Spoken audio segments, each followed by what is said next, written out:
Muito boa noite a todos. Estamos aqui para mais um programa do Cotidiano em Debate. Hoje temos um convidado muito especial, que é o vereador Leonel Brizola. Vamos estar aqui discutindo um pouco do que foi toda essa história dessa vida de lutas que teve o Leonel Brizola de Moura Brizola, todo esse legado que ele deixa para a população brasileira, né, de uma figura aí que foi protagonista em diversos embates no nosso país, seja pela democracia, seja pela educação, no antiimperialismo, pela democratização dos meios de comunicação, temas que até hoje são recorrentes e são fundamentais ainda. São objetivos que, infelizmente, ainda não pudemos alcançar no nosso Brasil.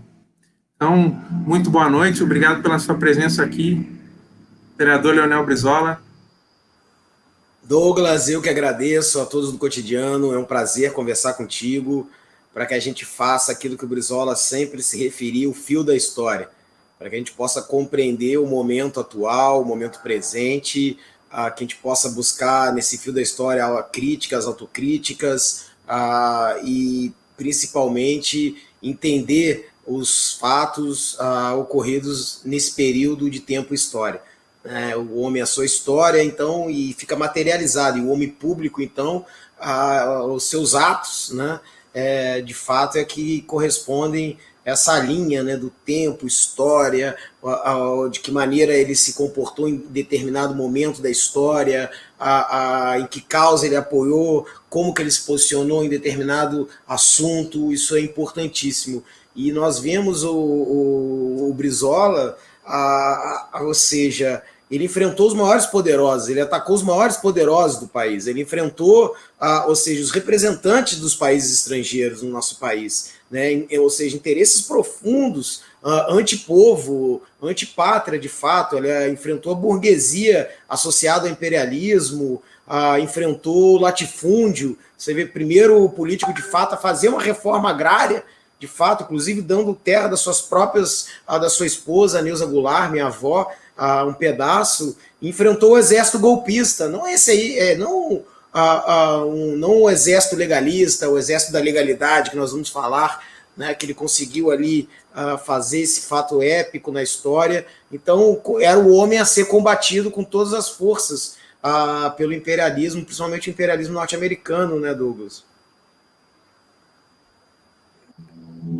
É isso aí, Brizola. É importantíssimo fazer esse resgate, né? Isso mostra a atualidade, né, das lutas do Brizola e como ele antecipou diversas coisas que na época davam sinais que seriam grandes problemas do Brasil, né, e que no fim, infelizmente, se concretizaram, mas isso a gente vai comentar mais lá para frente. Eu acho que tu tocou aí num aspecto fundamental, que é a questão da campanha da legalidade, né. Agora, no dia 25, foram 59 anos, né, dessa gesta histórica, dessa resistência que impediu aí o golpe de Estado, né, que seria antecipado, né, e que sem dúvida tem que ser resgatada e infelizmente ainda é muito pouco estudada, né, tanto nas escolas e muito pouco falada pela esquerda. Tem que ser mais reverenciado esse tipo de lutas e principalmente, como tu comentou agora, né, uma luta que desafiou a todos os grandes poderes que estavam envolvidos, né? Isso, Douglas, eu acho que há uma questão importantíssima, porque a campanha da legalidade foi um momento épico da nossa história, onde pela primeira vez nós de fato derrubamos e derrotamos uma tentativa de golpe da direita, né? Ou seja, sobre a liderança de Leonel Brizola, né? Num momento épico, uniu o povo e uniu setores do exército, né? Ou seja, o Brizola racha o exército, né? Sempre com a questão da legalidade e da Constituição, de dar posse ao João Goulart, vice-presidente, na vacância do Jânio Quadros, o Jango, que estava em missão diplomática no estrangeiro, ou seja, uma junta de os três generais, os três membros da Força Armada, não me lembro do nome, lembro de um, Odílio Diniz, ou seja, da Aeronáutica, da Marinha e do Exército, não queriam e eram contrário ao retorno do Jango e da posse né, e deram uma espécie de um golpe branco, de um parlamentarismo branco, né, e o Brizola, rápido, entendeu, de fato, no momento que você não tinha uma comunicação como você tem agora, a comunicação demorava a chegar, você tinha dificuldade, inclusive, da comunicação do telefone, né? E aí o Brizola fez a leitura rápida, né? Não, vamos pela Constituição. E ela tem dois momentos muito importantes a serem destacados. O convencimento do Terceiro Exército para aderir, né, à campanha da legalidade, ou seja, enfrentar a tentativa de golpe promovida por esses 3 energúmenos, né, que não queriam a posse do Jango. Ou seja, quando Machado Lopes adere e canta a Constituição, o povo canta a Constituição quando ele chega no Palácio Piratini, ali você tem um movimento lindo da união do povo com o exército, o general do povo, né? Aquilo que o Darcy gostava de falar, né? O general do povo. Então, essa foi uma grande jogada para que pudesse avançar. E a outra, inevitavelmente, teve a vitória consagrada por conta do que Brizola venceu a Batalha das Comunicações, né? Aquilo que a gente estava conversando antes de entrar na live, você vê, as rádios tinham sido canceladas pelo governo, as rádios que fizeram a leitura do lote, apoiando o Aurélio Fernandes, grande Aurélio, apoiando a posse do Jango. A única que não fez a leitura foi a Guaíba, e o Brizola também foi lá e solicitou para que pudesse comunicar. Ou seja, ela começa com uma rádio e ao final ela tem mais de 100 retransmissões nos estados, né? Então ele não foi só um movimento no Rio Grande do Sul, de fato, né? Ele ganhou o país. Essa é um episódio muito importante na nossa história, pouco divulgado. Sabe que eu fiz uma lei municipal aqui, é aprovada, mas enfim, o Crivella não cumpre, de que se faça uma cartilha nas escolas sobre esse episódio da legalidade, para que as pessoas compreendam, né, que, ou seja, o povo unido por uma causa, junto, né, uma liderança e as Forças Armadas, ele avança na história, né? De fato tem essa unidade, esse é o grande ensinamento, né? E nada mais do que a beleza do trabalhismo, né? Essa indignação com a miséria do povo, essa indignação principalmente com a espoliação das nossas riquezas. Brizola materializava muito bem o trabalhismo, aquilo que se materializou na prática, né? Vai evoluindo, de o que Júlio de Castilhos, Borges de Medeiros, a Getúlio Vargas, Jango e Brizola. Ela é uma constante evolução, né? Uma constante evolução e de melhoria e benfeitoria ao povo brasileiro. Esse é o fio da história, para que a gente possa compreender o que representou 61. E lógico, foi um episódio único, né? Porque depois de 64 é o preço que nós pagamos até hoje. O que é o Bolsonaro? O Bolsonaro é o aplauso de 64. Representa dizer que a tortura é o oráculo da verdade. Tanto é que ele exalta os torturadores, exalta a revolução, que eles gostam de chamar, que é um golpe estrangeiro, inclusive, usando as Forças Armadas como bucha de canhão.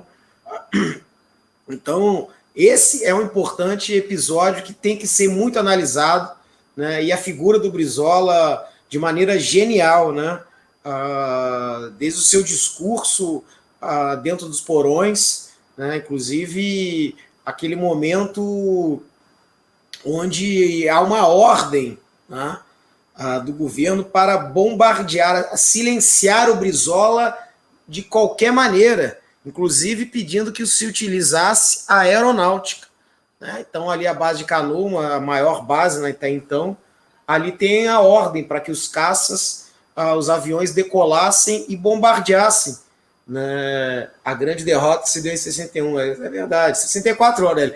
Eles foram abrindo a porta, foram entrando, essa que foi a verdade, não houve resistência, né? Meu avô falava muito, em 64 eles foram abrindo, já não tinha mais essa resistência, né? Foi perdendo a batalha da comunicação, Brizola já não era mais governador, enfim. Então, quando Brizola tem esse tino, né? Tava na base aérea, perdão que eu voltei ali no...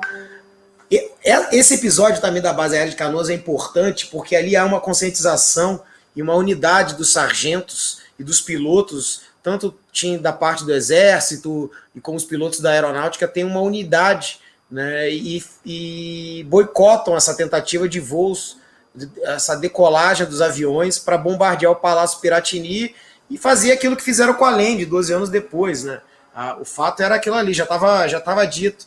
E aí é uma revolta dos sargentos, esvaziam os pneus dos caças, né, trocam a munição das torres por arma de festim para que eles pudessem fazer toda essa logística de impedir. E havia um detalhe grande naquela época, porque os aviões não tinham tecnologia. Quando decolavam com carregamento armado, com bombas, eles tinham que... eles não poderiam retornar com as mesmas bombas, porque eles não tinham a tecnologia de pouso, ou seja, explodia quando pousava, aterrissava com o mesmo carregamento. Eles tinham que descarregar as armas. Então estava tudo pronto, de fato, na iminência para acontecer aquilo que acabou acontecendo no Chile. E a liderança do Brizola, nesse momento época, é fundamental. Né? Essa conscientização, tu vê que o povo gaúcho tem uma consciência muito grande sobre a legalidade e a importância da legalidade. E ficou, talvez, não andou nas universidades e nas escolas esse momento importante, e muito menos a esquerda, né, prestou atenção nesse momento. Por exemplo, na hora do golpe da Dilma, na hora do golpe tanto da tentativa de prisão do Lula como o golpe da Dilma, né, teria que ter uma campanha da legalidade. Ali estava farsa armada já, ou seja... o golpe não é mais com a caneta do juiz, com tanque e com soldado, e sim com a caneta do juiz. Isso ficou claro com a farsa que era a Lava Jato, que tinha um objetivo político, um objetivo intrínseco estrangeiro de destruir a engenharia nacional. Aqui no Rio de Janeiro, por exemplo, destruiu praticamente toda a engenharia naval, acabou com a construção dos estaleiros, não só de plataformas da engenharia naval pura, ou seja, quebrou muita empresa, tirou muito emprego, e ela tinha esse objetivo de desestruturar a engenharia brasileira que estava ganhando o mundo. Essa que é a grande verdade. E o objetivo político, principalmente, porque a direita, quando não consegue retornar ao poder, né, Douglas, nem pela via do voto, ela tenta golpear a democracia. Foi isso a interrupção, por isso que o Brizola adiou. Depois veio 64 e essa nossa tragédia.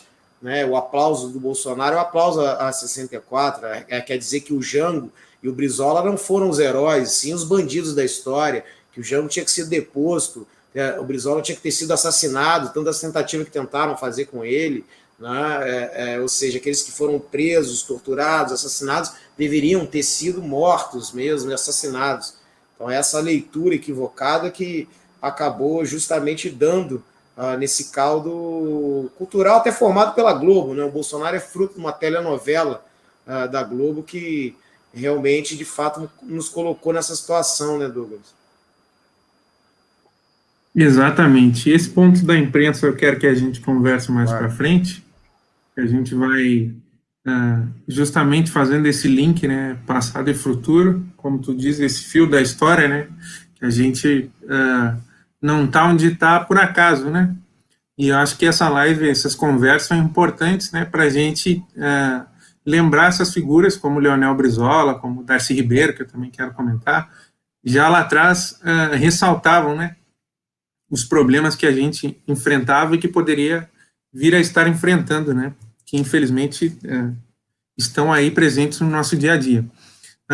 E justamente falando do Darcy Ribeiro, eu queria tocar nesse ponto extraordinário, que é a forma como ele e o Brizola, né, mas o Brizola ainda antes de começar a trabalhar com o Darcy, já fez um trabalho extraordinário pela educação aqui do Rio Grande do Sul, né, foram aí 6 mil escolas construídas, mais de 600 mil matrículas, 40 mil professores, mais de 40 mil professores contratados, ou seja, foi uma verdadeira revolução na educação do Estado, né, e isso, para a gente focar só nessa questão da educação, como tu disse, a questão da terra foi fundamental, foram aí 14 mil títulos de propriedade, né, entregues a camponeses, ou seja, foi um governo extraordinário e muito à frente do seu tempo do que o que a gente via no Brasil na época, né? Mas nesse ponto da educação eu queria que tu comentasse um pouco, né? E depois no Rio de Janeiro teve a questão dos CIEPs, teve todo esse projeto de escola extraordinário, né? Que era o CIEP, que infelizmente foi abandonado, e também a própria Universidade Estadual Fluminense, né? Que é outra grande obra aí da mente do Leonel Brizola, né? Lembrando que o CIEPs é essa junção, essa fusão extraordinária, né, do Brizola com o Darcy Ribeiro, com o Niemeyer, né, três grandes brasileiros aí extraordinários.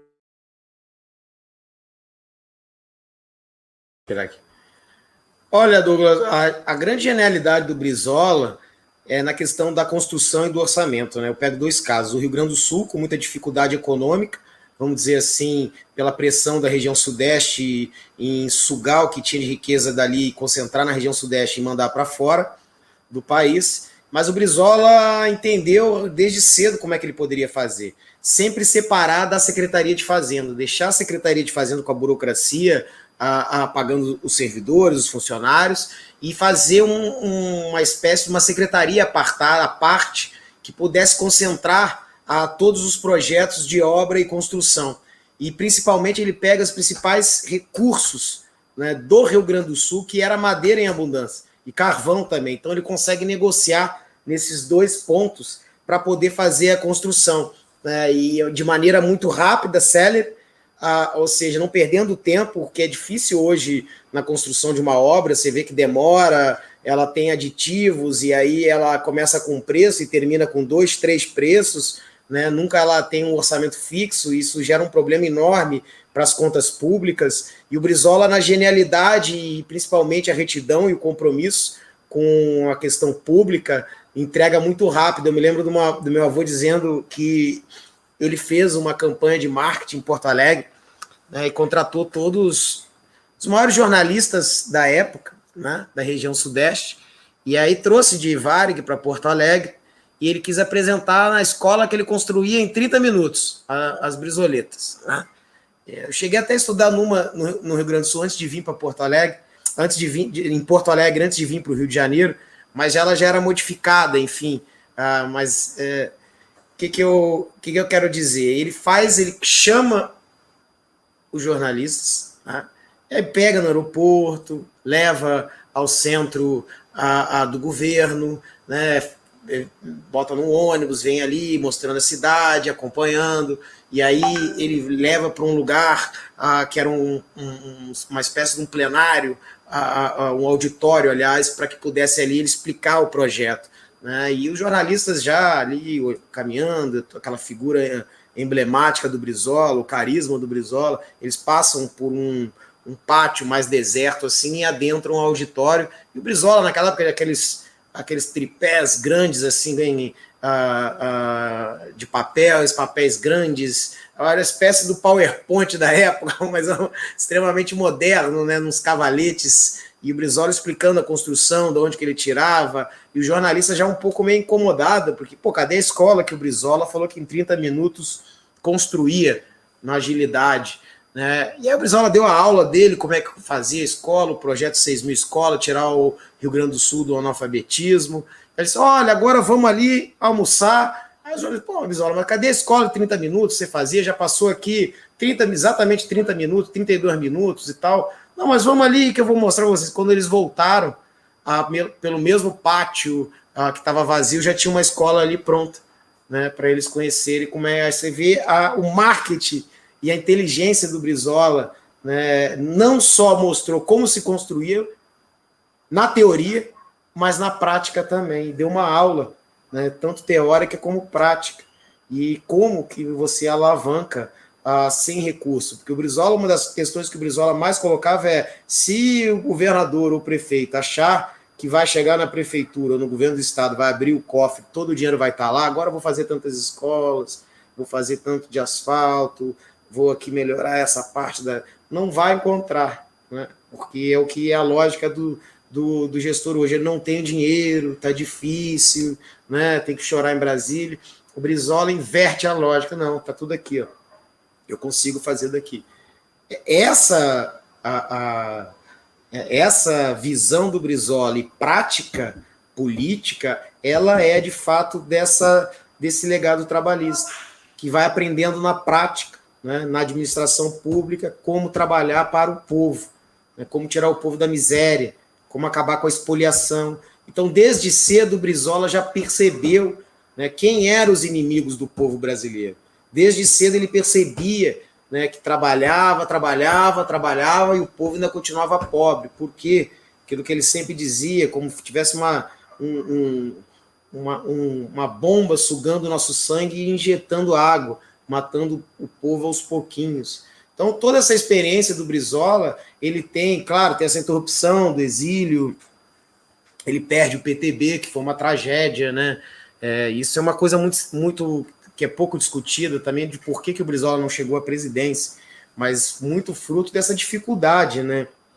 Porque eu nunca vi meu avô chorando em público, né? E você vê como ele chorou quando ele rasgou a legenda do PTB, que o Golbery deu aquele golpe em cima do Brizola para que ele não tivesse a continuidade. O Brizola era fundador do PTB, até mais do que Getúlio, ele ia ficar no PTB até morrer, né? Imagina, ele perde o PTB e ter começado do zero, construir, teve que fundar um partido. Assim, não é fácil fundar um partido, ainda mais naquela época, muito difícil você fundar um partido, né? Não faz da noite para o dia, né? Então ele foi para ele foi um baque, né? A ele ter saído, até porque tinha duas questões, né? Quando ele consegue fazer o PDT, ele só tinha dois polos, que era o Rio Grande do Sul, né, e o Rio de Janeiro com ele. E diferente do PTB, que era nacional. Então, isso criou dificuldade para o Brizola, né?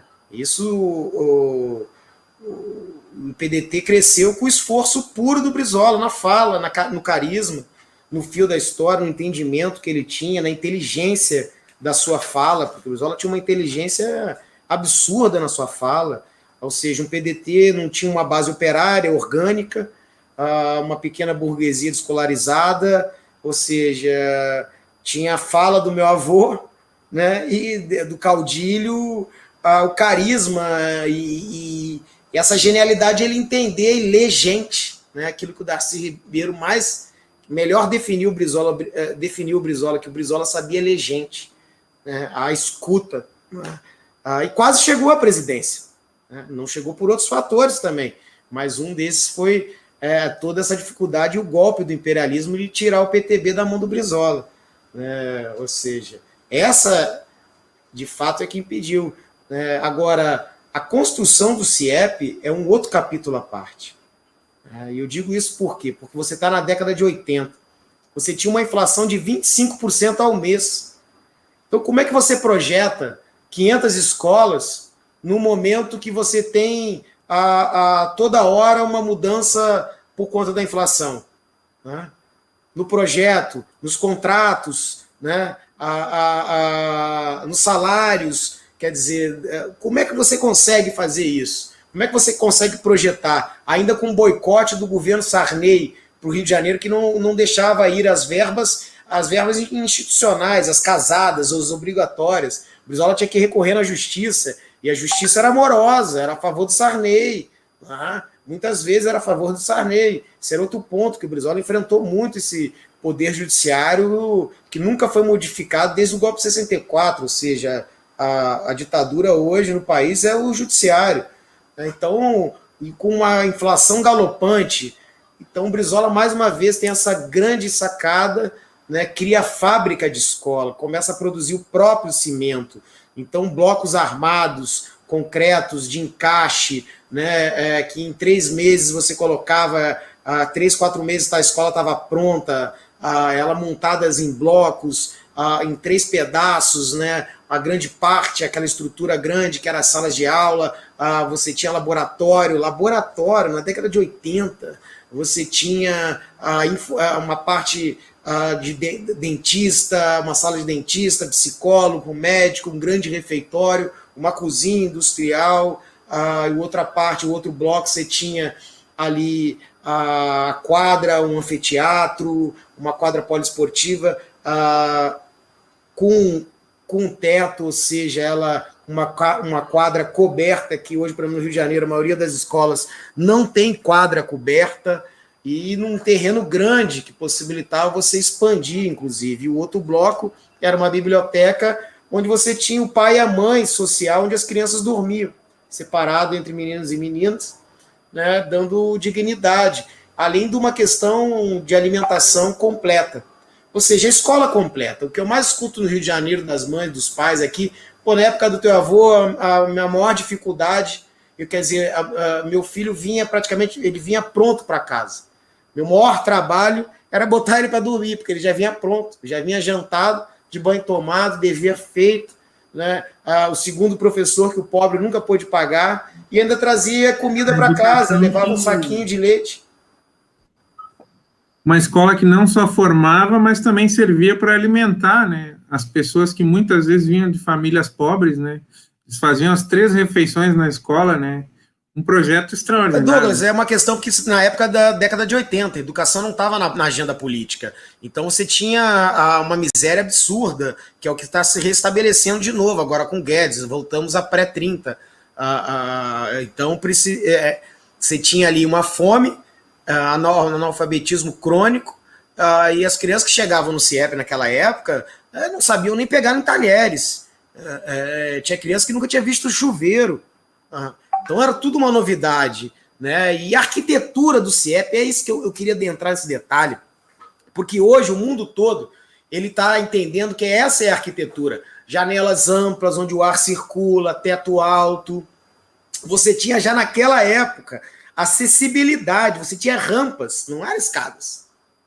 Você tinha rampas, 3 rampas. Quer dizer, de maneira que você tinha acessibilidade para todos. Isso na década de 80. Quer dizer, na verdade, é um projeto de 3 gênios, eu falo, né? O gênio Brizola, política a favor do povo e da nação, o gênio da educação, Darcy Ribeiro, que mentalizou como prolongamento do útero materno, e o gênio da arquitetura, Oscar Niemeyer. O mundo inteiro vai querer conhecer como é que é o traço da escola do Niemeyer. Um traço genial, baseado nas montanhas brasileiras, nas curvas das mulheres brasileiras. Ou seja, um encontro, é genial, né? A escola materializada no concreto, esse encontro feliz, né? Que era a escola e é a escola do futuro até hoje. E ali, Douglas, uma coisa que eu sempre falo como presidente da Comissão da Criança e Adolescente aqui no Rio, foi a primeira vez onde, de fato, a criança passa a ser sujeito de direito. A escola é um direito da criança, não do pai e da mãe. Não é o menino que vai para a escola, é a escola que vai até o menino. Uniforme completo, sapato, abrigo, mochila, coisa que não tinha. O Brizola dizia que não tinha um cavalo sem ferradura, mas no Brasil tem criança de pé descalço, né? Que é um dos motivos da evasão escolar. Então, esse é um capítulo à parte, né? E como é que você constrói isso num ambiente de político adverso, que você tinha o Sarney que boicotava todas as verbas. Claro que ninguém queria que o projeto desse certo da oposição da direita política, porque era o pulo do gato do Brizola. Porque o Brizola queria construir o CIEP no país inteiro. Era 5.000 escolas. E a ampliação do CIEP era com piscina olímpica e quadra de futebol de campo. Ele tinha espaço para isso. Você vê, era uma vila olímpica integrada a um grande centro cultural, educacional e de direitos e garantias. Ou seja, quebra da espinha dorsal desse neoliberalismo, uma escola livre, com pensamento crítico, né? Então, essa era, de fato, a semente que o Brizola queria plantar pelo Estado inteiro, né? Só um calhorda pode falar mal do CIEP, só um calhorda pode falar mal de um projeto que construiu escola pelo Estado inteiro do Rio de Janeiro, onde nunca ninguém imaginou que pudesse construir escola, para que o estudante, né, quando passa pela frente da escola, aponta, olha a minha escola lá, ó. Eu tenho orgulho, essa é a minha escola, com orgulho, né, esse sentimento de pertencer, né, esse diálogo com a comunidade, de abrir aos final de semana para as festas festivas, para casamento, aniversário, baile, a festa junina, ou seja, as datas comemorativas religiosas, é isso aí, de Brizolão, carinhosamente. E aí, a sentença para cima do Brizola, né? Ninguém podia deixar esse projeto vencer. né, porque alçava o Brizola a uma potência nacional e mais, ele já era internacional, mas mais ainda, porque estava materializado, que é a origem do trabalhismo, é materializar em políticas públicas, de fato, o legado. Esse é o legado trabalhista. Então, essa é uma das questões muito importantes da construção do CIEP, Douglas. É isso aí, não, extraordinário. Como tu disse, um projeto de escola do futuro, né? Se hoje a gente tivesse escolas como essa, ou se a gente tivesse dado continuidade, talvez a realidade brasileira, não digo nem talvez, né? Afirmo que seria completamente diferente, porque a gente sabe que a educação é a base para a transformação de qualquer país, né? Se a gente almeja um dia ser uma nação de primeira linha, ser uma nação soberana, desenvolvida, a educação é fundamental. E essa visão de longo prazo que o Brizola tinha e que a gente tem que tentar resgatar, né?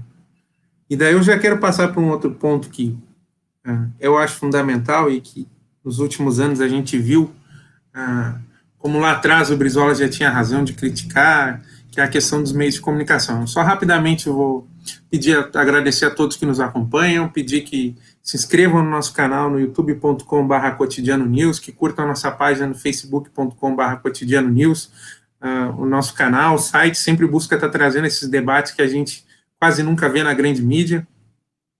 Às vezes a gente vê só na época de eleição, mas tem outro aspecto que boa parte dos partidos de esquerda, dos partidos ou dos candidatos de esquerda tem pouco tempo de televisão.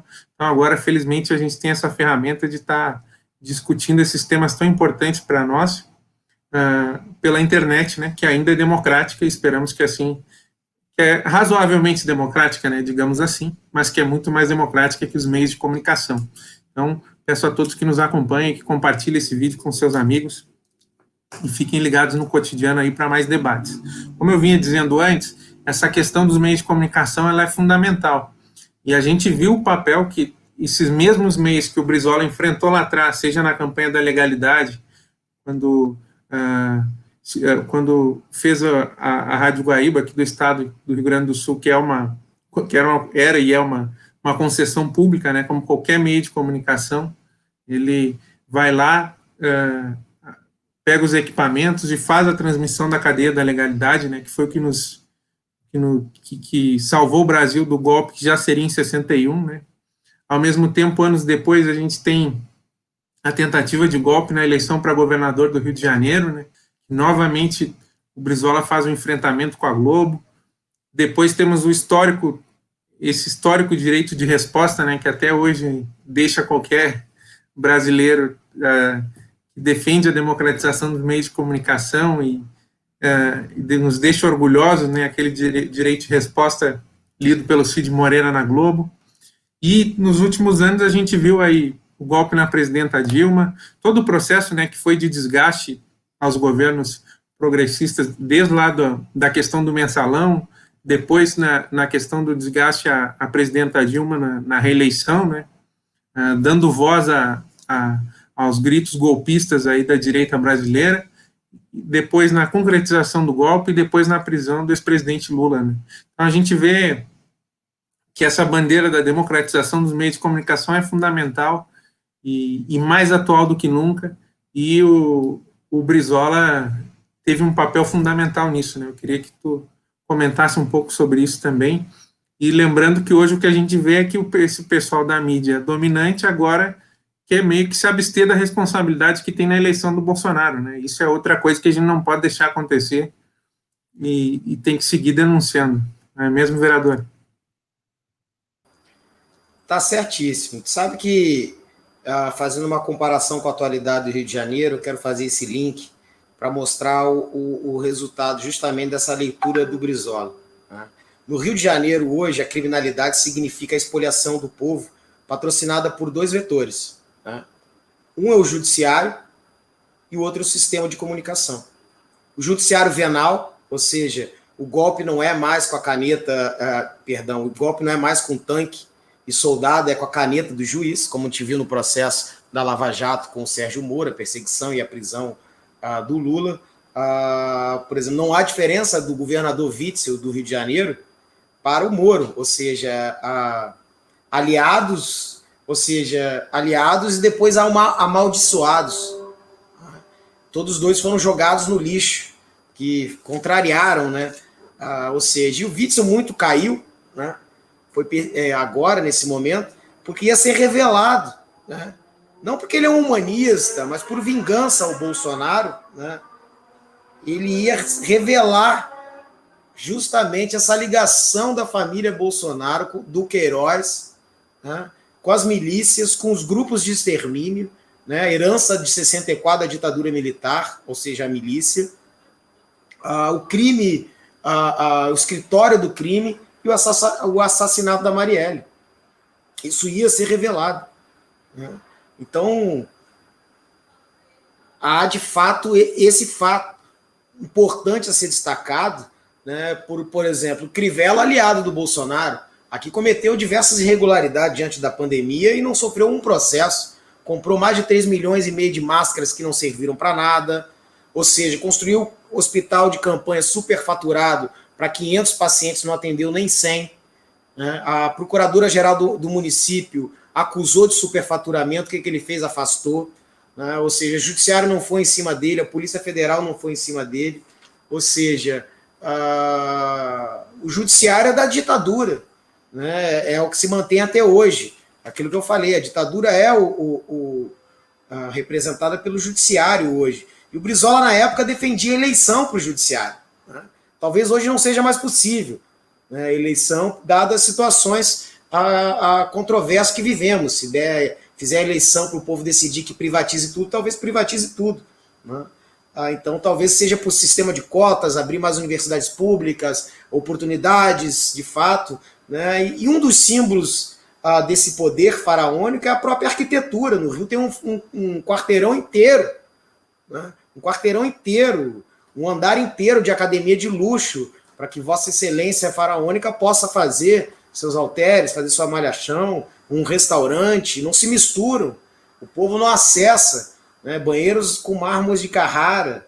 Então, o outro é o sistema de comunicação, né? E isso está claro, ou seja, a Globo criou o Bolsonaro para destruir o PT, o candidato dela era o Alckmin, né? Isso fica claro, né? Da mesma maneira que ela lança o Collor para impedir o Brizola de ganhar a eleição, ela faz exatamente isso. Ou seja, o Bolsonaro sempre foi o que foi, a sociedade que decaiu. Né? E a sociedade decaiu por quê? Né? Por conta desse caldo cultural transformado pela Globo, que a gente estava falando, programa de auditório, olha as novelas que estão passando da Rede Globo agora, olha o diálogo, se não tem um diálogo com a realidade. Né? Ou seja, uma mentira, uma farsa colocada diariamente na televisão, né? E mais ou menos o que fizeram com o PT, também o Lula, 14 anos batendo no Lula, não quero entrar no mérito do governo, e batendo que o Lula era ladrão, o Lula era ladrão.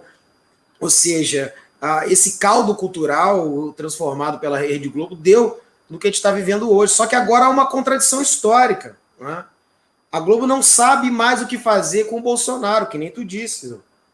Não sabe o que fazer. O Bolsonaro vai engolir a Globo. Né? Na época do Brizola, a Globo tinha um rumo. Tinha um rumo. Né? Agora ela está perdida igual cego em tiroteio. Ela não elege mais seus candidatos. E não faz mais a cabeça da meninada. Não faz mais a cabeça do povo. Eu andando aqui pelo Rio de Janeiro, nos lugares mais longes, nas favelas, nos lugares mais distantes, né? É claro que você vê, houve uma melhoria do povo com o governo Lula, a pessoa tem a televisão, tem a geladeira nova, vê que teve uma melhoria de consumo, embora agora voltou a uma estaca de extrema miséria. Isso é visível nas ruas do Rio de Janeiro, com a população de rua mais do que triplicou. E o que me chamava a atenção já há 2 anos atrás, 2 e 3 anos atrás, a televisão, todas elas ligadas nas casas, nas favelas, mas nenhuma delas estava na Rede Globo. Nenhuma delas estava na Rede Globo. Então, Se você olhar a criminalidade do Rio de Janeiro agora na política, você vê o exemplo que aconteceu, é justamente esse fato. O Rio desbrizolou, o Rio criminalizou-se. Ou seja, vamos pegar desde o início, quando o Brizola chega, né? Só para tentar fazer um pouco dessa fio da história, como ele gostava de dizer. O Brizola constrói o Sambódromo, a tentativa de construir o Sambódromo para o Carnaval, e juntar escola a pública e Carnaval, festa popular do povo, inclusive preparando, né, ali para a profissionalização do Carnaval e sua indústria do Carnaval. Os bicheiros com a Rede Globo. Outra vitória sobre a... Claro, e aí os bicheiros aliados com a Globo boicotaram o Carnaval. Né? Impediram de vender os ingressos, fizeram todo tipo de artimanha para não funcionar, disseram que ia cair, que tinha um rio embaixo. Então você vê ali a milícia, que é essa herança de 64, que vai dar no Bolsonaro, né? Tentativa de dois genocídios no governo Brizola, a Candelária e Vigário Geral. Aliás, eu abro uma aspa, essa picareta da Flor de Lis nasce aí com o patrocínio da Globo, porque quando teve o genocídio da Candelária, a Flor de Lis, que andava ali pelos cantos da Central do Brasil, ela adota 37 crianças da Candelária e começa com o patrocínio da Globo fazer campanha contra o Brizola. Ou seja, eu, mulher preta, pobre, não tinha espaço nenhum, sem dinheiro, adotei essas crianças, Brizola constrói o CEP, não serve para porcaria nenhuma. Né? E a Globo pega e ela faz esse papel de direita para você ver como ela já não valia nada. Né? E ela é alçada como uma grande cidadã democrática, humanista, né? Que cuida das crianças, e o Brizola, que dedicou a vida inteira pela educação pública, a escola do povo, laica, democrática, né? Que era o inimigo, ou seja, a Globo do mal e o CIEP do bem. Né? Então a Globo fez até um filme da Flor de Lis. Fez um filme com as principais artistas, as mais belas artistas e os mais belos artistas. E até um meme interessante, né, Brizola, que rolou na internet ali naqueles dias, que dizia assim: se você está achando seu dia ruim, imagina aqueles artistas que fizeram de graça um filme para homenagear a Flor de Lis. Tudo para destruir o CIEP. Aquilo que o Roberto Marinho dizia: olha, Brizola, essas escolinhas não dá certo. Não queria. Não é? Isso não pode acontecer. Então tu olha esse fio, aí depois você vê o Moreira Franco, né? O Gato Angorá, a primeira atitude dele é acabar com o tempo integral do CIEP, deixou 250 mil crianças sem comida. Né? Malvado, antipovo. Aí você tem, inclusive, há um episódio que eu denuncio muito, e que escutei de amigos jornalistas, né, que na época o Moreira, a Rede Globo, fechou com o tráfico de drogas no Rio de Janeiro, né, e coagiu os moradores da favela a não votar no Darcy Ribeiro e votar no Moreira Franco. Essa é uma grande fato. Né? Como é que você pode dizer que a favela, depois de todas as transformações sociais do Brizola, levando saneamento, levando eletrificação, dando título de propriedade, dando escola de primeiro mundo, pavimentando, abrindo rua, levando as benfeitorias do governo em assistência social, educacional e amparo, né? Então houve esse pacto de fato, né? Então depois veio o Marcelo Alencar, né, que traiu o PDT, governo. Sobre essa questão das favelas é importantíssimo, né? Porque toda uma política já avançadíssima para aquele tempo, né, que achava que a solução para a violência não era mais violência, né, não era a repressão, e também toda a questão da urbanização, né, dos projetos de urbanização que levavam em conta a vontade, né, a liberdade de cada indivíduo que vivia nessas zonas, como eles queriam fazer, né, extraordinário. Ou seja, a favela é o estado mínimo, né, Douglas? Ali não tem nada, não tem direito algum. Né? Ali é a lei do cão.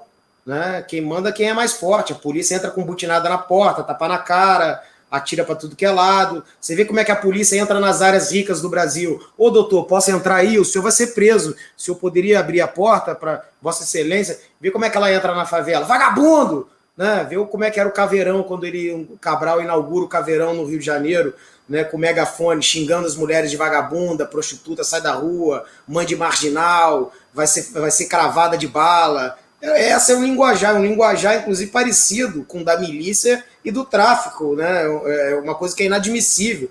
Como é que órgãos de segurança do Estado têm um linguajar tão próximo, tão parecido com o dos bandidos, vamos dizer assim, dos marginais ao arrepio da lei, que estão ao arrepio da lei, como a milícia e o próprio tráfico de drogas, né? Então você vê que o Brizola ele leva, de fato, a Constituição. Ele traz a questão dos direitos humanos para o menino pobre favelado. Ali ele sem. Cadê a Constituição, a dignidade da pessoa humana? Essa que era isso antes de 88. Hein?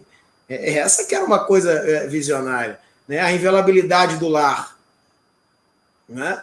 Vai entrar da mesma maneira que entra num palacete, vai entrar no barraco na favela. Que história é essa? Não tem cidadão de classe A e classe B. Não é? Que história é essa? Ali é para todos. Né? Tem que entrar com seriedade. Você vê, o Supremo agora determinou que o Rio de Janeiro, qualquer ações na favela, tem que ser justificada pelo comandante, pelo batalhão. Tá? Pelo comandante do batalhão. Tem que ter um objetivo certeiro, né? Expelido pela justiça no lugar adequado. Não é entrando, chutando o balde, atirando e achando que está em Alepo, né? Pelo contrário, não é Palestina. Ou seja, é o que eles querem transformar. Né? Então, e aí aqui a PM se revolta com o Supremo, né, aliado ao bolsonarismo, né, fica assulando a tropa. Querem repetir o massacre que fazem aos povos palestinos. Exatamente, é igual. É igual, toda favela carioca é uma Palestina, pô. Exatamente igual. Né? Então o Brizola inaugura a lei. Né? E a genialidade também, mais uma vez, do Brizola, entender. Vem cá. A favela não fabrica cocaína. A favela não fabrica a armamento estrangeiro que vinha também de fora. Aliás, para comprar droga, você tem que comprar com dinheiro e com dólar. Como é que você faz isso? Quer dizer que você vai ali na esquina com R$1 e compra um saco de cocaína para poder traficar 1 quilo? Não. Isso vem de fora do país. Isso passa pelo sistema financeiro, pelos bancos, pelas casas de câmbios. Cadê essa fiscalização? Por que é no pobre favelado que a gente vai apertar? Né? Ou seja, a polícia na época do Brizola, a polícia até hoje, né? Sobe o morro por 2 condições hoje em dia. Né? Ou para se corromper ou para matar inocente. Essa é de fato. O que ficou dessa guerra às drogas que virou guerra aos pobres? Então o Brizola já, lá atrás, já tinha essa visão que a questão de polícia não se trata com pancada. A polícia boa não é a que mata, é a polícia que prende. É o sistema democrático de direito. Ou seja, a garantia, tem que ter estratégia, né? Tem que ter a infraestrutura. O Brizola foi o primeiro a dar o 13º ao policial militar. Dava uma casa ao policial aposentado. Ele bota o primeiro negro para administrar a polícia militar, Nazaré Cerqueira, que faz uma reformulação na polícia. Né? Tira aqueles coronéis oriundos da ditadura militar. Tira o comando do exército da polícia, dá autonomia à polícia. Ou seja, humaniza a polícia, dá a história do negro no Brasil dentro da polícia, para que a gente não repita uma foto horripilante de um grande jornalista que tirou a foto em Grajaú, Jacarepaguá, uma batida da polícia prendendo os negros com a corda pelo pescoço como se estivesse na escravidão, uma foto premiada. Me esqueci o nome do jornalista, Morier, agora não me lembro, do Jornal do Brasil. Ou seja, ali ele rompe, né, com essa questão, ou seja, estabelece o CIEP, que é justamente, né, tentando quebrar esse machismo estrutural da sociedade, o racismo estrutural, ou seja, uma discussão profunda, né, nem na pauta isso estava. Então, todo esse caldo do Rio de Janeiro, você vê o Cabral assume, a primeira campanha do Cabral executiva, o slogan dele é "não contém Brizola". Quer dizer, canalha. Né? Para dizer o quê? Né? Associando Brizola à cocaína, a favelização, a criminalidade, o Brizola é culpado pela criminalidade. Pelo contrário, o Brizola prendeu todas as questões do jogo do bicho, prendeu todos os envolvidos do genocídio da Candelária e de Vigário Geral, a justiça que soltou. Então, essas atitudes do Brizola mostram claramente, né, como o Brizola estava certo. E o fruto hoje, né, do Rio de Janeiro, essa criminalidade, é justamente essa falta de políticas públicas que o Brizola implementou desde a década de 80. A cidade começou a ser mais privatizada, né, remoções de pobres, acabou um grande amplo projeto do Estado, porque não tem mais, o Estado aqui ficou dependendo do governo federal de construir casa. Não tem mais um projeto de ampliação de saneamento, né, de mais construção de escola em tempo integral, de aumentar a capacidade do Estado de investimento, município. Isso faltou, uma cidade privatizada, segregada, uma cidade lacerdista, ou seja, cidade Guedes, custo de vida europeu e salários africanos, né? Então, o que eu vejo muito agora, Douglas, só para tentar finalizar, é que a Globo está correndo um sério risco, vai ser engolida pelo Bolsonaro, não sabe, não tem reação diante da ascensão de um outro poder hegemônico, que eu digo que agora que é o que responde pelo imperialismo norte-americano branco e cristão, que é o Edir Macedo e a Universal, porque ele é dono tanto da TV Record como da CNN Brasil. Então a Globo está sendo massacrada por esses dois veículos de comunicação e que não tem ligação alguma com a nossa história. Você vê que os programas que passam lá não dialogam com a nossa cultura, essa mistura do branco europeu com o africano e o indígena brasileiro. Não há nada disso, são questões religiosas gravíssimas. O Edir Macedo inaugura na política em 83, apoiando a Sandra Cavalcante, dizendo que queria livrar o Rio de Janeiro do diabo comunista Leonel Brizola, né? É um poder autoritário dentro da própria igreja, ele que escolhe os vereadores, deputados e quem vai ser, isso fica claro. Esse é um ponto fundamental, né? O Brizola já adiantou lá atrás, né? Exatamente. Ele apontou o pastor Everaldo, apontou o Eduardo Cunha, que o Eduardo Cunha, inclusive, na época era evangélico, já lá atrás, e ele era sócio do Roberto Marinho em colocar a antena da Telerge, que na época eram uns tijolão, os celulares, poucos tinham, só para ricos, muitos ricos, né? Tinha que ser muito rico para ter. Desculpa lhe interromper um pouquinho, só que chegou uma mensagem aqui que está... Claro, não está reproduzindo lá no YouTube. Eu vou só pedir para o pessoal que está assistindo lá que atualize a página, que eu acho que ele volta, porque aqui eu estou com uma outra janela de teste aberto aqui, está funcionando. Obrigado aí ao professor Miguel Zoanazzi, que nos avisou aqui, mas eu acho que só atualizar já volta. Pode continuar, vereador. Ou seja, e a gente está correndo um grande perigo na nossa história, essa que é a verdade. Toda vez que a religião e política se misturam, a democracia morre. Agora imagine o poder de uma pessoa que tem na mão partido político, ele é dono do Republicano, inclusive os filhos do Bolsonaro estão todos filiados lá, tem TV, tem rádios, e tem o Banco Renner. O Guedes deu para ele agora o controle majoritário do Banco Renner, em julho do ano passado. Esse foi o acordo, né, e que forma a base do Bolsonaro. Né, e o combate não é contra o fiel, contra a igreja, é contra essas lideranças. Né, ou seja,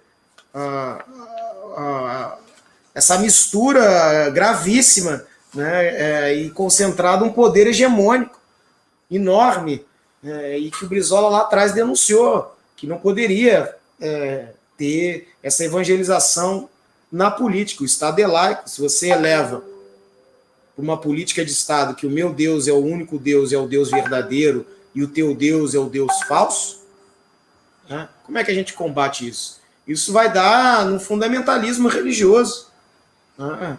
Dá em terrorismo, dá em atentado terrorista, dá em violência. Né?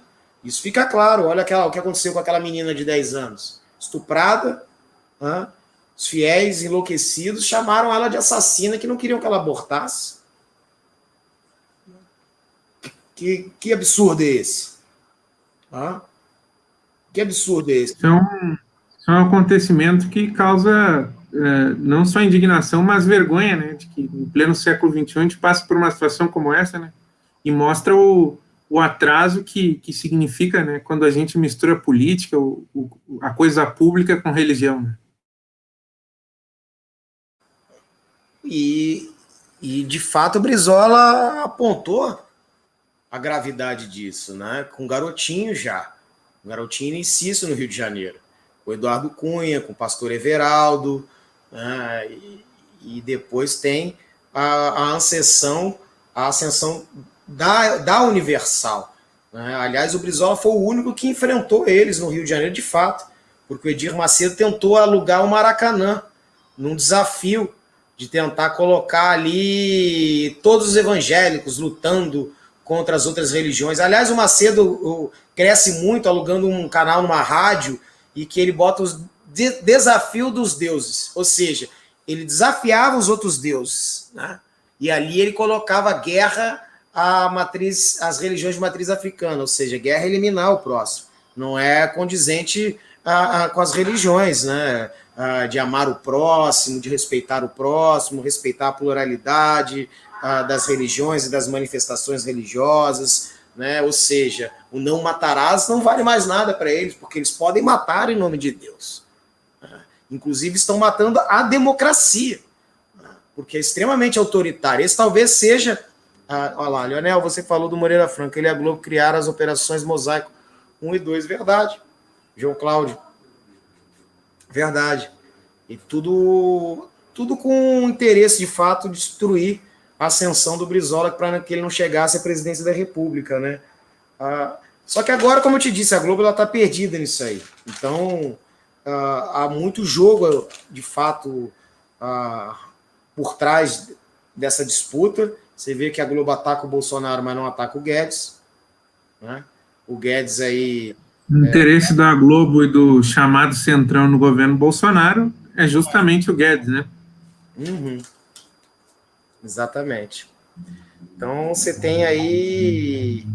E outra coisa que eu queria chamar, uma farsa do combate à criminalidade, é isso, que era uma mentira, nunca combateu coisíssima nenhuma, pelo contrário, implementaram um modelo duríssimo, neoliberal, de cidade privatizada. Para você avançar nesse modelo, você tem que dar pancada nos pobres, né? Ou seja, o novo método de gerir a pobreza, é punir os pobres, né? A favela como prisão e a prisão como favela. Isso fica claro nesse projeto. Eu acho interessante que a gente tocou nessa questão da religião e da política. Depois tem um outro comentário do professor João Cláudio que eu vou compartilhar aqui, antes da gente encerrar. Mas essa questão da religião e da política a gente vê muito no que é a gestão do Crivella, né? E agora teve esse processo de impeachment, que ao contrário de vários outros que foram feitos no Brasil, que foram claramente golpes, né? Ou seja, que o golpe de 2016 ele meio que banalizou o impeachment, né? Mas no caso do Crivella, que realmente, né, merecia o impeachment, não aconteceu, né? Queria que o vereador comentasse um pouco esse caso, até porque para o resto do Brasil ainda não está bem claro, seria interessante a gente ver e como se vê aí uma mistura de milícia com religião, né? E como isso está sendo usado agora nessa véspera de eleições e, ao mesmo tempo, como isso, nessa questão da liberdade religiosa, também na questão da liberdade política e tantas coisas, pode se tornar um problema. Muito bom você apontar para isso, Douglas, porque eu sou o único na Câmara de Vereadores do Rio de Janeiro que faz esse enfrentamento contra a Universal. E eu quero dizer o porquê desse enfrentamento e porquê, de fato, a gente já fiz um pouco o relato desse poder hegemônico e quanto isso é perigoso, né? Não só para a democracia, mas como para o próprio processo civilizatório. Quando você quer destruir um país, você destrói a sua cultura, você destrói ele por dentro.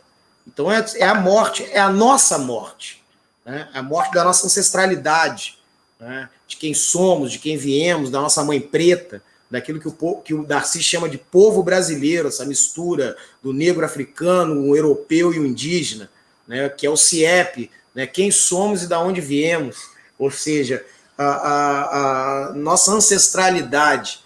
Essa é de fato o ataque, porque é o ataque às religiões de matriz africana, né? A elevar o American Jesus, né? One Nation, One God, uma nação, um Deus, que é um pouco o slogan do Bolsonaro, você vê o perigo disso. E eu quero fazer um pouco mais aí, retomando o fio da história do Crivella, né? Porque a Universal, você não é candidato à toa na Universal. O Conselho de Bispos é que escolhe quem vai ser o candidato e aonde que ele vai atuar. E quem escolhe é o bispo Edir Macedo. Você não tem autonomia. Então, toda vez que tiver um projeto né, que coloque o povo contra a igreja, os vereadores, deputados vão ficar com a igreja, como ficaram nesse processo do impeachment. Desde o início do Crivella, quando ele ganha a eleição, primeiro ele se recusa a passar o cargo, vai para Miami.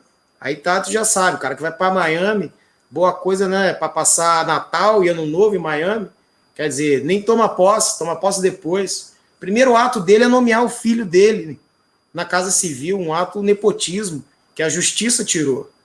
Né? Aí logo após ele tem um pedido de CPI. O que ele fez? Ele chamou uma reunião no Palácio da Cidade, que é o Palácio do Prefeito, né, aos pastores da sua igreja, e ele ali claramente, olha, eu estou fazendo aqui cirurgia de catarata, só que tem uma fila, a fila é pública, né, você se cadastra na fila, né, você cadastra nela, olha, fala aqui com a Márcia que você fura a fila. Se você tiver problema na sua igreja com o IPTU, fala aqui com ela também que te dá jeito. Se tiver um ponto de ônibus pertinho, com cobertura, tudo bonitinho, perto da tua igreja, a gente coloca também. O povo está tomando sol de 40 graus no coco. Está pegando chuva no Rio de Janeiro, né, que não tem ponto. Né? Ou seja, privilegiando os irmãos da igreja. É a primeira tentativa. Depois tem um outro episódio grave, né, que ele tenta eleger o filho dele, o Crivelinha, criado a sucrilho no prato, deputado federal. Então ele pega ali numa reunião, manda todos os servidores da prefeitura obrigados a ir numa reunião, utiliza carro, infraestrutura do governo, né, numa reunião fechada para apresentar o Crivelinha, meu filho, meu tesouro, como candidato a deputado federal. Ele não elege, fica muito indignado e tenta, o Crivelinha vira suplente, ele tenta toda hora negociar cargos na prefeitura, né, para colocar alguém numa secretaria, deputado, ele puder elevando o Crivelinha até que ele pudesse assumir, mas nunca conseguiu de fato. Esses impeachments também fizeram ele fazer um toma lá da cá com a Câmara de Vereadores de troca para salvar o pescoço das CPIs do impeachment. E depois tem outros episódios de uso eleitoreiro da máquina pública para aumentar o poder da Igreja Universal, como é a construção de um tomógrafo e uma mini UPA dentro da Igreja Universal, R$500 mil, dinheiro público, construído dentro de um equipamento privado do tio dele. Se isso não é criminoso, malversação do dinheiro público, né? Ou seja, é um escárnio que está acontecendo no Rio de Janeiro, à luz do dia. Ou seja, o prefeito, ora é bispo, ora ele é prefeito. Tá? Ele é prefeito na igreja e bispo na prefeitura. Sempre se utilizando dessa questão. Pode ver. Olha, Deus me deu a oportunidade de estar aqui, vou cuidar das pessoas da igreja dele. Essa que é a verdade. O que interessa para o Crivella não tem nação, estado ou município. O que tem é os negócios dele, do tio dele e da igreja dele. Diferente do Brizola. Do Brizola era a região, a nação e o mundo. Tanto é que ele não perdeu o sotaque de Carazinho, né? Carazinho para o mundo, né? Onde há a morada, onde há a comida, né? A regionalidade. Tanto que ele fazia analogia política com a questão interna, ou seja, ele colocava o Brasil no centro do mundo, invertendo essa lógica colonialista, que é a metrópole é o centro do mundo. Pelo contrário, né, para que a gente pudesse romper com essa inferioridade, complexo de inferioridade que não deixa a gente ser sujeito da história. Então, é uma prática, antítese do Brizola, justamente esses neopentecostais, né, ou seja, uma supremacia branca, né, do Deus grana, do Deus dinheiro, e que mata com a nossa ancestralidade, com a nossa cultura. E a nossa cultura não é só na religião, é nos nossos costumes. É o frango com quiabo, pô. Né? É a feijoada, é a comida, é a roupa, é a maneira de falar dos dialetos. Isso somos nós. Matarmos quem somos, né? Você cria um problema grave. Né? E você pega aí uma turma desescolarizada, sem escola, sem instrução, sem acesso à informação. Você tem aí um caldo perigosíssimo e que vai dar justamente nisso que nós estamos vivendo hoje, do Bolsonaro. Né? Porque não há diferença, isso eu quero deixar claro, não há diferença das privatizações do Fernando Henrique para o do Guedes. A cada 5 minutos, morria uma criança de fome no final do governo Fernando Henrique. O Guedes é exatamente igual. Tá? Exatamente igual. Não há diferença. Né? Por isso que eu digo que nós estamos sendo governados pelos 4 cavaleiros do Apocalipse. Né? O Edir Macedo, que representa a guerra, e ele já descreveu nos seus próprios livros, guerra ao espiritismo, guerra às religiões de matriz africana, né? Um racismo velado, né? Um diálogo claro com a supremacia branca cristã americana do Sul, né? Que quer valer que a minoria seja a maioria. Né? Essa é a verdade. Nós temos o cavaleiro do Apocalipse da fome, que é o Guedes, com esse projeto neoliberal que é a destruição do país, é a venda do patrimônio do povo brasileiro, estão desmontando o Estado brasileiro. Nós temos aí a peste, que são esses milicos, você vê, tem 18 anos de hidroxicloroquina, não dura 1 hora em combate, porque não tem armamento, e quando vai comprar agora, sem transparência, ou seja, vai botar aqui tanque para entrar dentro da Amazônia, como é que é isso? Não há lógica, não há estudo, né? Militares entreguistas que aceitam uma base americana em solo brasileiro, que aceitam vender uma Eletrobras, que aceitam privatizar a Petrobras, vender o gasoduto. Que tipo de general é esse? Que tipo de militar é esse? Cadê os militares legalistas? Né? Então são vendilhões da pátria. E temos o último, que é o controle, de fato, que é o judiciário, que representa a morte, que endossa todas essas arbitrariedades promovidas pelo Bolsonaro, né? E é o Deus da ditadura militar. Então ele bate o martelo, né? Rasga a Constituição, é democracia que nós vivemos, é democracia. Né? Então isso fica vertente. E essa é a base do governo Bolsonaro. Essa é a base do governo Bolsonaro, que dá sustentação a ele aos 30 e pouco por cento. E é isso que nós não sabemos dialogar. Nós não entendemos o trabalhismo, né? Que é essa revolta com a miséria do povo, com a miséria do povo, com a espoliação da nossa economia, das nossas riquezas. Né? Então eu digo que nós precisamos fazer uma nova revolução de 30.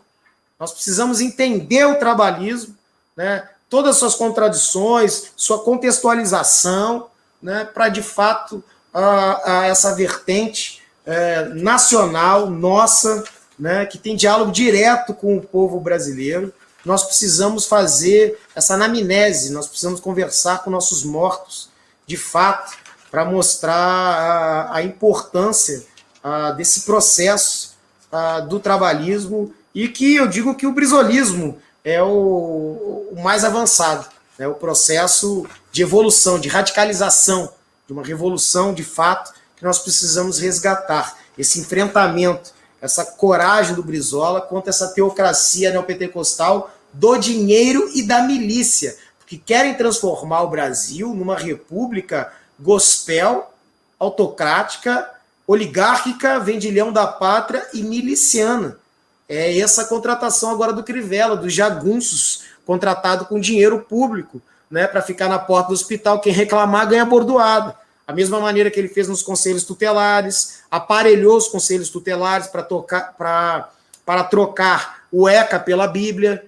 Tem evangélico da Universal querendo tirar o demônio das crianças, né? Você é pobre porque você é pecador. O cenário é trágico.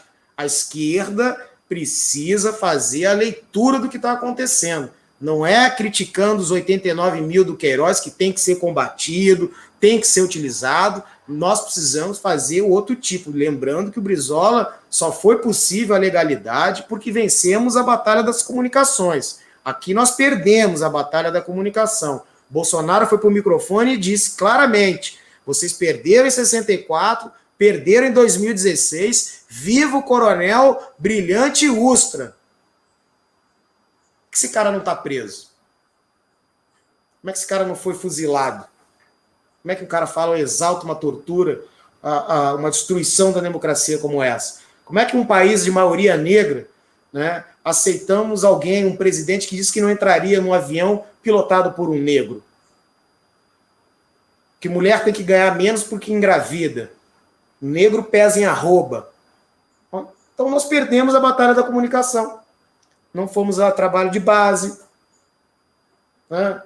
Não fizemos a luta junto, moradia, saneamento, né? Não formamos quadros, e principalmente, né, depois da morte do Brizola, isso claro, né, os partidos ficaram muito preocupados de brigar entre si, brigar até dentro dos seus próprios partidos por disputas eleitorais, do que fazer, de fato, essa análise histórica, né? O que nós estamos representando aí nada mais é do que o neolacerdismo, representado nessa figura tosca do Bolsonaro, com apoio dessa base cristã branca, que é a mesma do Trump. Os cristãos brancos, héteros americanos, né, sabem que o Trump é um degenerado, mas ele colocou na Suprema Corte um juiz terrivelmente evangélico, colocou a Bíblia nas escolas. Então essa minoria não vai ser atacada por um presidente negro, que o Obama, né, não é o que ele fala, mas o que ele fez. Então, isso eleva. Isso está dito, isso é uma guerra híbrida também. Você ataca a cultura, você não precisa mais disponibilizar bloqueios econômicos, tanques, soldados, navios, porta-aviões, quebra por dentro. Né? O Glauber já dizia, o grande cineasta, a CIA tinha um projeto de botar uma igrejinha em cada lugar do país para tirar qualquer possibilidade de ligação com a tua ancestralidade, de saber quem somos, de onde viemos. Então, o Brasil desconhece a sua história, Douglas, e quem desconhece a história está fadado a repetir os mesmos erros do passado. E aí, sofrimento, mais violência, um momento muito difícil, a destruição das famílias, a precarização total do trabalho. Eu vejo a juventude aí pedalando 18 horas para ganhar um salário mínimo, sabe? Entregando comidas de... Novos empresários. E a destruição, inclusive, da indústria nacional, da tecnologia, uma leitura equivocada do mundo. Isso que o Brizola apontava, né? Que o externo define o interno. Não adianta tu inventar plano econômico aqui sozinho, sem dialogar com a América Latina, né? Nenhum país da América Latina vai dar certo se não estiver unido. A gente está falando da Venezuela, né? O que a gente sabe do Uruguai, da Argentina? Aproveitar o gancho, vereador. Exatamente isso que eu queria colocar agora. Acabou de sair uma notícia aqui no Correio Brasiliense. O governo que submisso ao imperialismo, né, acaba de declarar todo o pessoal diplomático da Venezuela no Brasil como personas não gratas. Então essa é mais uma triste página, né, dessa história que a gente está vivendo, né, desde o golpe, onde viramos escárnio de forma vergonhosa. O maior parceiro comercial da Argentina era o Brasil, não é mais, é a China. Quer dizer, com todas as dificuldades a Argentina vai sair melhor do que nós. Não se atrelou. Não é a ficar de cócoras aos Estados Unidos só, é ao Trump, que é mais grave ainda. Né? E nessa geopolítica mundial, na ascensão da Rússia, aliás, essa vacina da Rússia pegar de fato aí, a Rússia vai dar um avanço econômico assim, igual como a China, né? O autoproclamado campo de esquerda não supera o cinismo eleitoral e o cretinismo parlamentar. Não aprenderam com a história a importância da retomada da Revolução Brasileira. Claro, mas eu queria também chamar a atenção do que eu estava falando, e a esquerda não toca nessa questão esse poder hegemônico da Igreja Universal, da Assembleia de Deus, né, que elas estão tendo junto agora com a Universal um poder muito grande. E isso eu não vejo ninguém tocar esse assunto. Eles são representantes do imperialismo no país. Né? E isso é verdade. O Edir Macedo passou por todos os governos, porra. Que cacete é esse? Como é que é possível isso? Passou por todos os governos? Como é que é possível? Construiu um império desse e ninguém freou? Quer dizer, porque o Bolsonaro, ele é uma franquia. O Bolsonaro passa. O Edir Macedo não vai passar com esse império. Não vai passar. É isso que não foi dada atenção. Então, o que eu queria chamar a atenção é que a luta hoje está no parlamento também. Mas é preciso ter a coragem de um Brizola que enfrentou, né, esse verdadeiro Leviatã. É preciso ter a coragem de desmontar, né, o que está por trás, né, de implementar uma ditadura no Brasil, através de fortes mudanças culturais, né, uma lavagem cerebral na cabeça das pessoas. Né. É isso aí, começou no Rio de Janeiro para enfrentar o Brizolinho, que eu falei, Aurélio. O diabo comunista Brizola e as mazelas do pedetismo. Sandra Cavalcante, a mulher que jogava os moradores de rua no Guandu. Quer dizer, essa era a candidata deles. Né? Ou seja, e o Edir Macedo, o primeiro emprego do Edir Macedo foi na loteria do Rio de Janeiro, nomeado pelo Lacerda. Aí começa o Deus na loteria, pô. Exatamente. Eu acho muito importante isso que o vereador tocou agora, né? A gente vive sinais, né, de mudanças profundas no mundo, né? Não entro muito nessa linha otimista de que é o fim do imperialismo estadunidense, mas a gente pelo menos está passando por um mundo mais multipolar, né, onde a gente não vai mais estar completamente, né, submissos aos desígnios dos Estados Unidos. A gente vai ter opções, né? Aliás, o mundo parece que vai ter opções, né? O Brasil, do jeito que é governado, não vai ter, infelizmente, né? Então, e o vereador tocou um aspecto que eu acho fundamental, que a vacina, o fato da Rússia ser o primeiro país a ter vacina é um sinal de mudança dos tempos, né? Isso não veio nem nem dos Estados Unidos e nem da Europa Ocidental. Ao mesmo tempo, o segundo país a registrar uma vacina foi a China. A China já vai à frente na questão da 5G. Então, são várias coisas, né? E de vários setores da tecnologia de ponta, não só a 5G, já está brigando aí em vários níveis, né, com os Estados Unidos. Então, são sinais da mudança dos tempos e que talvez a Argentina esteja aproveitando, né, esse bonde da história que está passando, desse grande projeto chinês que vai ser as novas rotas da seda, né? Exato. E que o Brasil poderia ser uma peça fundamental. Exatamente, Douglas. E há uma coisa fundamental na Argentina. Outro dia eu estava conversando com deputados peronistas. Né? Hoje você, Glauber, é um exemplo de parlamentares que demonstra que se pode fazer política no parlamento sem cair. Exatamente, Aurélio. Cair no cretinismo, né, cara? Você vê pequenas lutas que a gente não consegue avançar, inclusive dar a pauta para esses bolsonaristas. Mas uma coisa que eu quero fazer, por exemplo, que a gente também perdeu, como é que o peronismo sempre, mesmo que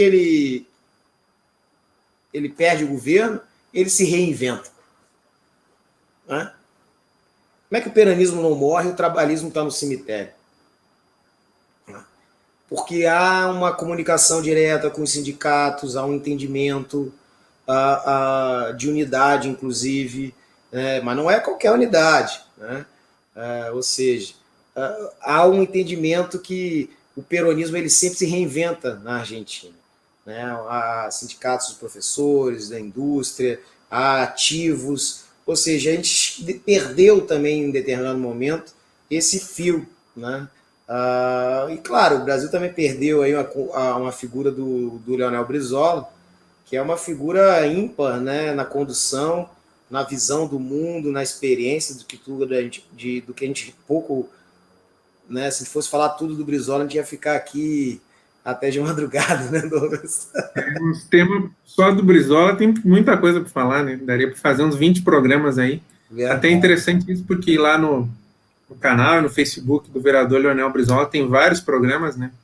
Inclusive uma série que ele fez lá com o professor Aurélio Fernandes, o Fio da História, né? Sobre justamente resgatando essas lutas do Brizola, do trabalhismo, né, no Brasil, e que são fundamentais aí para a gente estar pensando, né, um projeto de desenvolvimento nacional, um projeto para o Brasil, né, que seja a nossa cara, que seja brasileiro, que não seja aí...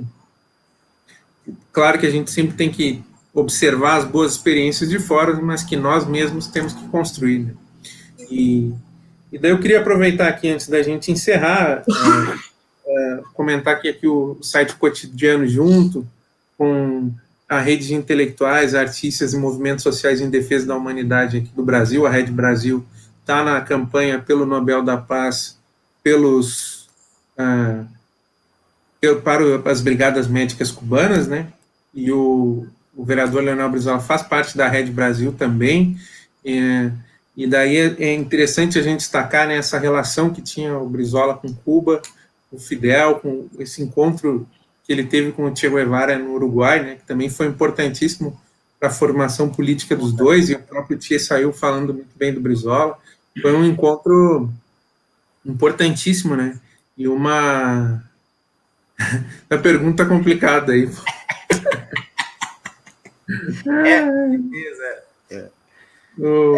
É a falta de leitura do Brizola, né? Não ter lido o Brizola. Ou seja, uma coisa que eu fico muito chateado, poxa, você viu, o Brizola apontava lá, o discurso do Brizola, perdas internacionais da economia, isso é genial, né? Claramente apontou quem era o problema do país, por que a espoliação do povo, da miséria, e a esquerda entendeu que perdas internacionais não dá voto, imperialismo não dá voto. Você vê que o imperialismo parecia que era uma coisa anacrônica. Ah, ninguém fala mais isso, o Brizola tá velho, tá maluco, imperialismo, porra, o estrangeiro é o barato, tal. Aí, meu querido, não era 64, era 68. Aí deu nessa porcaria que nós estamos vivendo aí. Quem tá pagando o pato, quem tá mais sofrendo é o povo pobre, negro, favelado, tá entendendo? E esse desmantelamento do Estado, de fato, isso vai afetar gerações e gerações, né? E vai dar em arrivistas políticos como o Witzel, como o Crivella, né, que são autoritários. Quando você denuncia, por exemplo, o Crivella cometeu um crime grave, a Câmara de Vereadores não puniu o Crivella, né, no sentido não é punir, abriam a fazer a abertura do impeachment para que ele se explique como é que ele contrata com dinheiro público, ou seja, é um custo de mais de R$1 milhão, né, jagunço na porta de hospital para berrar contra a imprensa e quem for reclamar e denunciar a precariedade do serviço, né, com dinheiro público, isso é crime grave, né? E nós denunciamos isso. E eu que sou perseguido, porque denuncio a Universal dentro da Câmara de Vereadores. Me meteram no Conselho de Ética por eu levantar um cartaz aqui, ó, levantei isso aqui, ó, fora Crivella, Edir Macedo, né? Ó, democracia, impeachment já, fora milícia, né? Associação criminosa, quer dizer, levantei esses cartazes e estou respondendo na comissão de ética. Quer dizer, uma casa que não tem ética quer cobrar ética do vereador que desmascara, né? Que não é só o crimezinho do Crivella, é o que está por trás da Universal, né? Avançando. Isso é, na verdade, os tentáculos, né? Dos guardiões, esses jagunços do Crivella, que saiu, que ficou claro, é os tentáculos do autoritarismo da Universal. Essa que é a verdade. Como eu fiz esse fio aí, né, nomeando o filhinho, né, privilegiando a família, a igreja, os interesses econômicos da igreja, ou aprovando uma lei de puxadinho na Câmara de Vereadores que era para poder aumentar a construção das igrejas, entendeu? Então, essa é o grande perigo. Aqui há uma construção no Rio de Janeiro ali de favelas, que é o Estado de Israel, ou seja, uma facção do crime de traficantes evangélicos, que não deixam, né, ninguém fazer ou exercer sua religião, a não ser evangélica. Mato em nome de Deus, né? O Deus grana, o Deus dinheiro, o Deus da arma, né? Ou seja, o Deus branco cristão. Isso é gravíssimo, Douglas. Então, eu estou muito apavorado com isso. E eu vejo pouco movimento da esquerda em denunciar, né, o poder que estão tomando do Estado, porque isso aí é o próprio processo civilizatório que está em jogo. Então, eu queria aproveitar aqui, antes de nós encerrar, para pedir a todos que nos acompanham aqui que acessem a página da Brigadas Med Cuba. Lá vocês podem estar se somando, né, a esse abaixo-assinado que pede o Nobel da Paz para as Brigadas Médicas Cubanas, essa luta aí que é fundamental, né, para a gente estar levando para o mundo esse grande exemplo que é resultado, né, da Revolução Cubana e de um processo de longo prazo de educação, né? E Cuba é um grande exemplo de como a educação pode transformar, né? Se hoje essa pequena ilha do Caribe está entre as primeiras aí a produzir vacinas contra a Covid-19, é um sinal do potencial que a educação pode trazer no Brasil, né? E daí é interessante um comentário que o professor João Cláudio Pitinho me mandou aqui, que ele comenta que o Fidel Castro, quando esteve no Brasil, disse que o CIEPS era a maior obra revolucionária que ele tinha visto. Isso quando a gente olha Cuba, né, um país bloqueado, que tem imensas dificuldades de se manter, de construir, consegue um sucesso tremendo na sua educação, na sua formação de médicos, na produção de vacinas e inúmeros remédios que são, né, digamos assim, que estão no ápice do que a inteligência humana e a própria tecnologia consegue produzir, né? Vocês imaginem o potencial que teria o Brasil se os CIEPs tivessem sido levados adiante, né? Se a gente tivesse tomado a educação, assim como Fidel Castro, 60 anos atrás, deu como prioridade a Cuba, né?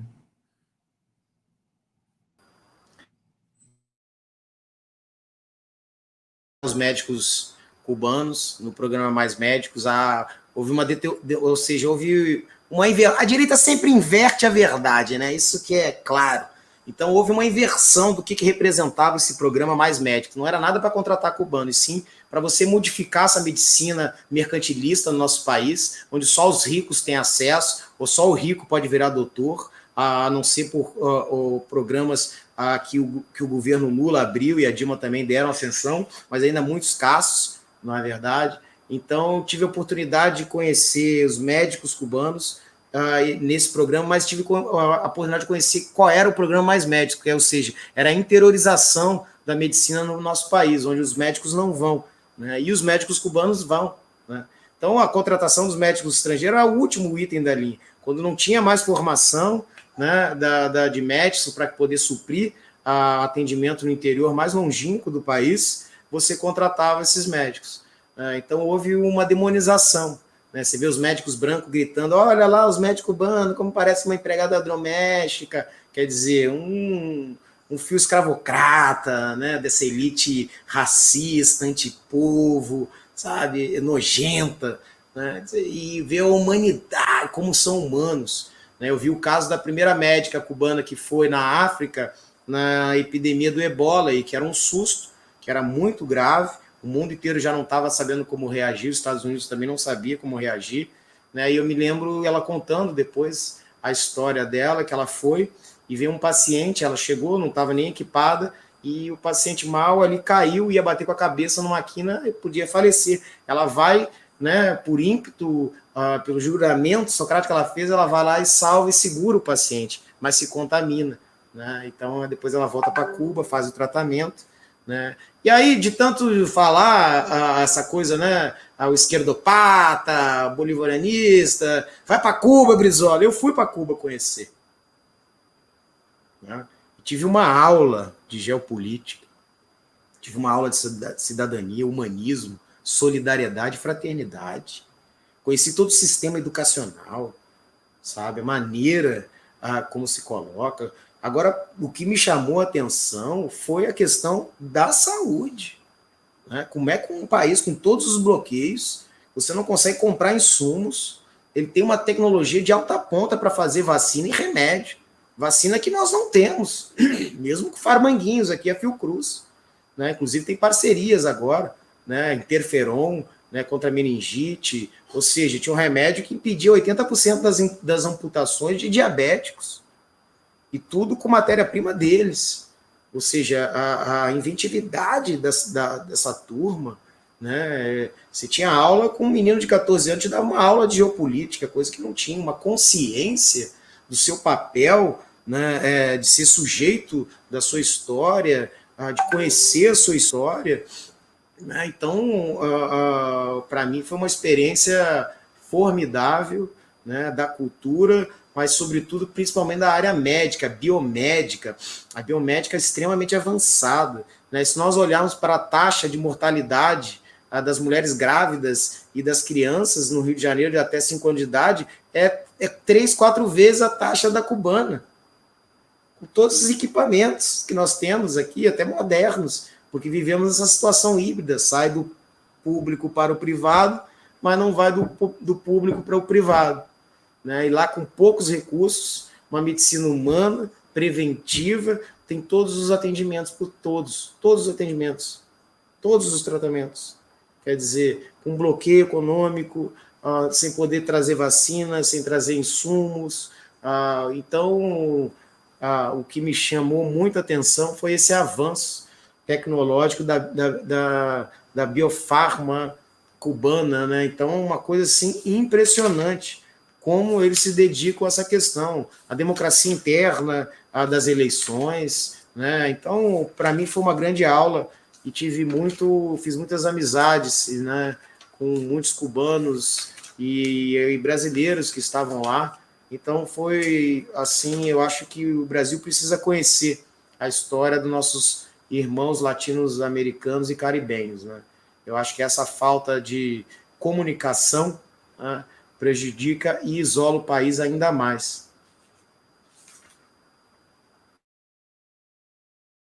Muito bom. Agradeço muito ao vereador Leonel Brizola, que nos dedicou aqui mais de 1h30 do seu tempo aí nessa sexta-feira à noite, né? Não pode sair para tomar uma cervejinha, mas pode tomar em casa, né? Mas não, estamos aqui debatendo, falando de história, falando do Brizola, né? Desse grande... temos um comentário aqui, ó. Obrigado, Miguel. Grande abraço. Saudações. Miguel foi militante do PDT aqui do Rio Grande do Sul. Com certeza deve ter conhecido o Brizola. Marília Guimarães, querida. Aprendi muito e aprendo muito com ela. Então, a gente agradece muito a tua presença aqui virtual, né? E para a gente estar fazendo essa discussão, e no futuro lhe incomodaremos mais vezes aqui, lhe chamaremos aqui no cotidiano, para a gente estar falando de tantos assuntos aí, né, que são importantes e atuais, como é a trajetória do Leonel Brizola. Peço novamente a todos que nos acompanhem nas redes sociais, no Instagram, @cotidiano_news, no twitter.com/cotidiano_news, e se inscrevam no nosso canal no youtube.com/cotidiano-news, ativem o sininho para receber notificações de novos vídeos, que curtam a nossa página no facebook.com/cotidiano-news. Lembrando que esse é um canal que ainda a gente está começando, uma página pequena, mas a nossa intenção é justamente estar fazendo esse tipo de discussão e esse tipo de debates aí, que são fundamentais, né, se a gente quer construir um Brasil novo, um Brasil melhor. Então, vou deixar os links para quem que tiver interesse aí, para vocês apoiarem nessa petição aí para o Nobel da Paz para as Brigadas Médicas Cubanas. Vai ficar na descrição no canal do YouTube e nos comentários aqui no Facebook. Também é importante acessar a página da Rede, né, para estar aí inteirado de como é que está essa luta. Na semana que vem a gente vai estar conversando com mais médicos formados em Cuba e falando aí sobre esses temas. Uma boa noite a todos, muito obrigado pela sua audiência e nos vemos aí na programação do Cotidiano. Obrigado, Douglas, eu que agradeço a todos do Cotidiano, um prazer, e a todos que acessaram, sempre as ordens aqui, para que a gente possa sempre lembrar, eu com você, meu querido Brizola Marília, mais um beijo no coração, para que a gente possa lembrar, né, poder conversar com nossos mortos, fazer esse fio da história, para a gente poder compreender melhor e não sofrer tanto, né, e não ver o povo sofrer tanto. Né? Essa é a capacidade do trabalhismo, é essa coisa linda, né, da indignação, né, de ver o povo sofrendo, da miséria, da expoliação do povo, essa indignação do trabalhismo, se dignar, né, e lutar contra isso, essa é uma das belezas do trabalhismo. E antes de ser neto, eu sou um profundo admirador do Brizola. Né? O Brizola é quem eu me vinculo, ou seja, é o exemplo dele na vida, na história, na política, até porque às vezes parente é dor de dente, né? Então, dentro das minhas condições, claro, eu quero dar continuidade a tudo que ele fez e ele deixou. Então, eu sou um grande admirador, né, da coragem e do exemplo político do Brizola. Então, eu te agradeço, Douglas, por manter essa história viva e poder que a gente dê essa mensagem, desse recado também. Obrigadão. Imagina, tarefa de todos nós, né? Brizola, o grande exemplo aí de luta, de resistência, e num momento como esse, né? não só luta, resistência, criação, né, tantos projetos que a gente falou aqui hoje, mas nesse momento a gente ter a capacidade de resistir para poder avançar é fundamental, né. Muito obrigado a todos que nos acompanharam.